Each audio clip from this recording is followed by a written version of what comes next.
طالبان کے امارت اسلامی کے جو امیر ہے ملا ہیبت اللہ اخوند صاحب، ان کے ساتھ ملاقات ہوئی ہے تو انہیں دو باتیں بتائی ہیں۔ پہلی بات تو یہ تھی کہ جا کے کھلے دل سے جاؤ اور اخلاص سے جو ہے انگیج کرو، لیکن ذہن میں یہ رکھنا ہے، ابھی یہ لیکن والی بات جو آ گئی یہاں پہ ویئر دا ڈیولز لائی اینڈ دیٹ از، جا تو رہے ہو لیکن کوئی ایسا معاہدہ نہیں کرنا ہے کہ جو ہم پورا نہیں کر سکتے۔ تو ظاہری بات ہے ٹی ٹی پی کی جو اسٹرینتھ ہے اور ٹی ٹی پی کی جو پوزیشن ہے اس وقت، وہ تو آلریڈی پہلے بھی ہم اس پہ بات کر چکے ہیں کہ افغان طالبان کے لیے بہت مشکل ہے، اور وہ بھی ایسے ماحول میں کہ نہ ان کی ویل ہے تو ویل نہیں ہے تو کیپیسٹی بھی کی بھی ایک ایشو آ جاتی ہے۔ دوسرا انسٹرکشن جو دیا تھا ملا ہیبت اللہ صاحب نے وہ یہی تھا کہ ڈرو مت، پاکستان اس پوزیشن میں نہیں ہے کہ ہم پہ اپنے فیصلے مسلط کرے یا جو ہے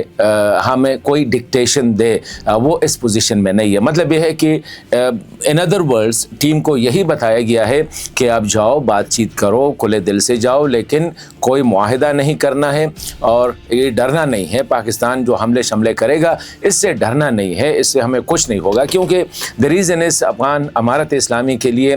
عوام کی کیا پوزیشن ہے، سچویشن ہے، ان کی کیا حالت ہے، یہ امپورٹنٹ نہیں ہے۔ امپورٹنٹ جو لوگوں کو فیڈ کیا جا رہا ہے وہ یہی ہے کہ ہم نے ان سے غیرت کا مسئلہ بنایا جا رہا ہے، ان سے عقیدے کا جو ہے ایشو بنایا جا رہا ہے۔